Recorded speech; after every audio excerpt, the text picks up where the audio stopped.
ഫറവോനോട് പറഞ്ഞു, ഞാൻ നിന്നെ ഉയർത്തിയത് ഒരു കാര്യത്തിന് വേണ്ടിയാണ്. ദൈവം ഫറവോനോട് പറയുകയാണ്, നീ ഫറവോനാകാൻ ഞാൻ അനുവദിച്ചത് എന്തുകൊണ്ടാണെന്നറിയുമോ? എൻ്റെ ശക്തി നിന്നെ കാണിക്കേണ്ടതിന്, നിന്നെ താഴ്ത്താൻ, നിന്നെ നുറുക്കാൻ, നിന്നെ ചെങ്കടലിൽ താഴ്ത്തിക്കളയാൻ.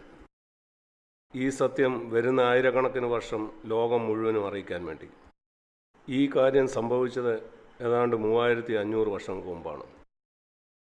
ഈ 3500 വർഷമായി ലോകം മുഴുവനും അറിയാണ് ദൈവം ഫറവോനെ താഴ്ത്തി അവനെ ആ സമുദ്രത്തിൻ്റെ ആഴത്തിൽ മുക്കിക്കളഞ്ഞുവെന്ന്.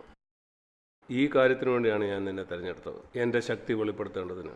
അങ്ങനെ എൻ്റെ പേര് ഈ ഭൂമി മുഴുവനും പ്രഘോഷിക്കപ്പെടും. നിങ്ങൾ പറയും, ഹോ, ദൈവം ഇങ്ങനെയൊക്കെ ചെയ്യുമോ? നിശ്ചയമായിട്ടും ദൈവം ചെയ്യും. ദൈവം അനീതിയാണ് ചെയ്യുന്നതെന്ന് പറയല്ല. നീ ദൈവത്തിൻ്റെ ജഡ്ജിയല്ല, ദൈവമാണ് ജഡ്ജി. ഇതാണ് മറ്റൊരു മേഖല. അനേക ക്രിസ്ത്യാനികൾ ദൈവത്തെ വിധിക്കാൻ ശ്രമിക്കുന്നു. ദൈവത്തിന് അങ്ങനെ ചെയ്യാൻ കഴിയും? എങ്ങനെയാണ് ഇത് നീ അനുവദിച്ചത്? ആ ദുഷ്ടന്മാരെങ്ങനെ അഭിവൃദ്ധി പ്രാപിക്കുന്നത്? എന്നാൽ ദൈവഭക്തനായി ഇവൻ കഷ്ടപ്പെടുന്നു. അല്ലെങ്കിൽ എന്തുകൊണ്ടാണ് ഞാൻ പ്രാർത്ഥിച്ചിട്ട് അവന് ഉത്തരം തരാൻ? ആഹാ, അത് കാണിക്കുന്നത് നിങ്ങൾ എത്ര നിഗളിയാണെന്നാണ്. യേശു പറഞ്ഞതുപോലെ ഞാൻ ചെയ്തു. യേശുവിൻ്റെ നാമത്തിൽ പ്രാർത്ഥിച്ചു, അവൻ എന്നെ സൗഖ്യമാക്കിയില്ല. പ്രിയ സഹോദര സഹോദരി, നീ ആരാണെന്നാണ് നീ ചിന്തിക്കുന്നത്? നിങ്ങൾ ആവശ്യത്തിന് ചെറുതാകുന്നില്ല. നീ പറയും, ഞാൻ വിശ്വാസത്തോടെ പ്രാർത്ഥിച്ചു. നിനക്ക് ശരിക്കും വിശ്വാസമുണ്ടെങ്കിൽ നീ ചെറുതാകുമായിരുന്നു. നിനക്ക് ആ വിശ്വാസമല്ല ഉള്ളത്. നീ നിന്നെക്കുറിച്ച് തന്നെ വലുതായിട്ടാണ് ചിന്തിക്കുന്നത്. നീ ആരോ ആണെന്നാണ് ചിന്തിക്കുന്നത്. ശരി, ഇവിടെ 18-ാമത്തെ വാക്യത്തിൽ അങ്ങനെ തനിക്ക് മനസ്സുള്ളവനോട് അവന് കരുണ തോന്നുന്നു. തനിക്ക് മനസ്സുള്ളവരെ അവൻ കഠിനരാക്കുന്നു. നിനക്കിത് അംഗീകരിക്കാൻ കഴിയുമോ? എനിക്ക് പറ്റും. ഇതാ മറ്റേ നേർരേഖയാണ്. അത് നിത്യതയിൽ മാത്രമേ ഒന്നായിട്ട് ചേർത്തുള്ളൂ. എൻ്റെ ബുദ്ധിക്ക് മനസ്സിലാകുകയില്ല. അതൊരിക്കലും എൻ്റെ അല്പബുദ്ധിക്ക് മനസ്സിലാകുകയില്ല. എൻ്റെ ജീവിതകാലത്ത് എനിക്കത് മനസ്സിലാക്കാൻ കഴിയില്ല. എനിക്കറിയില്ല നിത്യതയിലും അതെനിക്ക് മനസ്സിലാകുമോ എന്ന്. കാരണം നിത്യതയിൽ ഞാൻ ദൈവമായിരിക്കുകയില്ല. ഞാൻ യേശുവിനെ പോലെ ആയിരിക്കും, ഞാൻ ദൈവമായിരിക്കുകയില്ല. ഇല്ല. അതുകൊണ്ട് എനിക്കത് വിവരിക്കേണ്ട ആവശ്യമില്ല. എന്നാൽ അത് സത്യമാണെന്ന് എനിക്കറിയാം. എനിക്ക് വിവരിക്കാൻ കഴിയാത്ത ഒത്തിരി കാര്യങ്ങൾ ഈ ഭൂമിയിലുണ്ട്. എന്നാൽ അത് സത്യമാണെന്ന് എനിക്കറിയാം. നിങ്ങൾക്കറിയാമോ മനുഷ്യൻ്റെ ശരീരം എങ്ങനെയാണ് പ്രവർത്തിക്കുന്നത്? ഇതിനെപ്പറ്റി ഞാൻ അല്പം പഠിക്കാനായിട്ട് ശ്രമിച്ചു. നമ്മുടെ ഹൃദയം, നമ്മുടെ ഞരമ്പുകൾ, നമ്മുടെ പല നാഡികൾ, നമ്മുടെ ശരീരത്തിലുള്ള ഒത്തിരി കാര്യങ്ങൾ, ഞാൻ അല്പസ്വല്പം അതിനെക്കുറിച്ച് പഠിച്ചു. ഞാൻ അത്ഭുതപ്പെടുന്നു, ഈ പ്രായം വരെ ഞാൻ എങ്ങനെയാണ് ജീവിച്ചത്. ഞാൻ ചിന്തിച്ചു, ഒരാഴ്ച തന്നെ ഞാൻ എങ്ങനെയാണ് ജീവിച്ചത്. ഈ കാര്യങ്ങളെല്ലാം എത്ര കൃത്യമായിട്ടാണ് പ്രവർത്തിക്കുന്നത്. നമുക്ക് നല്ലതല്ലാത്ത ഒത്തിരി കാര്യങ്ങൾ നമ്മൾ ഭക്ഷിക്കുന്നു. പലതരത്തിലുള്ള പ്രശ്നങ്ങൾ നമുക്കുണ്ടാകുന്നു. എന്നാൽ നാം ഇന്നുവരെയും ജീവിച്ചിരിക്കുന്നു. നിങ്ങൾ എന്തെങ്കിലും അത്ഭുതപ്പെട്ടിട്ടുണ്ടോ? എത്ര അത്ഭുതകരമായിട്ടാണ് നിങ്ങളുടെ ശരീരം പ്രവർത്തിക്കുന്നത്. ഒരു കേടുണ്ടായാൽ ശരീരം തന്നെ അത് പരിഹരിക്കുന്നു. എന്നെ സംബന്ധിച്ച് മനുഷ്യ ശരീരം ഒരു മഹാത്ഭുതമാണ്. അതെന്നെ താഴ്മയുള്ളവനാക്കുന്നു. ഞാനൊന്നും നിസ്സാരമായിട്ട് എടുക്കുന്നില്ല. അവൻ ചിലരോട് കരുണ കാണിക്കുന്നു, ചിലരെ കഠിനരാക്കുന്നു. അതുകൊണ്ട് 19-ാം വാക്യത്തിൽ പറയുന്ന പോലെ ചില ആളുകൾ ചോദിക്കും, റോമർ 9:19, പിന്നെ അവൻ കുറ്റം പറയുന്നത് എന്ത്? എന്തുകൊണ്ടാണ് ചിലർ അവൻ കുറ്റം കണ്ടെത്തുന്നത്?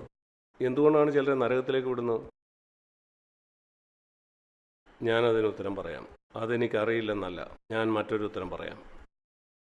എന്തുകൊണ്ടാണ് ദൈവം ചിലരെ നരകത്തിലേക്ക് വിടുന്നത്? അവരെ കഠിനനാക്കിയ ശേഷം. നിങ്ങൾക്ക് ഉത്തരം വേണോ? ഇതാണത്. റോമാലേഖനം 9:20. വളരെ നല്ല ഉത്തരം. നീ ആരാണ് ദൈവത്തോട് പ്രത്യുത്തരം പറയാൻ? മനസ്സിലായോ? എല്ലാവർക്കും മനസ്സിലായോ? നീ ആരാണ് ദൈവത്തോട് പ്രത്യുത്തരം പറയാൻ? അതാണ് ഉത്തരം. നിങ്ങൾ അറിയാൻ ആഗ്രഹിക്കുന്നെങ്കിൽ നിങ്ങളുടെ ജീവിതകാലം മുഴുവൻ ഇത് ഓർത്തിരിക്കുക. റോമാലേഖനം 9:20 ഓർത്തിരിക്കുക. ദൈവത്തോട് പ്രത്യുത്തരം പറയുന്ന നീ ആർ? പ്രിയ സഹോദരി സഹോദരന്മാരെ, ഞാൻ വളരെ ഗൗരവത്തോടെയാണ് പറയുന്നത്. എനിക്ക് വളരെ നിശ്ചയമായിട്ട് ഈ കാര്യം അറിയാം. അനേക ക്രിസ്ത്യാനികളും വളരാത്തതിന് കാരണം ഇതാണ്. അവർ ദൈവവചനം പഠിക്കുന്ന ദൈവത്തെ ചോദ്യം ചെയ്യാനാണ്. ദൈവം ഒരു മർമ്മമായിരിക്കെ അവർ ദൈവത്തെ പറ്റി എല്ലാം അറിയാൻ ആഗ്രഹിക്കുന്നു. നിങ്ങൾക്കറിയില്ലായിരിക്കും, ചിലർക്ക് ഈ കാര്യം അറിയാമായിരിക്കും. വേദശാസ്ത്രത്തിൽ പ്രാവീണ്യം നേടിയിട്ടുള്ള ക്രിസ്ത്യാനികളായ അനേക ആളുകൾ അവർ വേദപുസ്തകം പഠിക്കുന്നു. അവരിൽ 2 കൂട്ടരുണ്ട്, കത്തോലിക്കരും പ്രൊട്ടസ്റ്റന്റുകാരും. അത് നിങ്ങൾക്കറിയാം.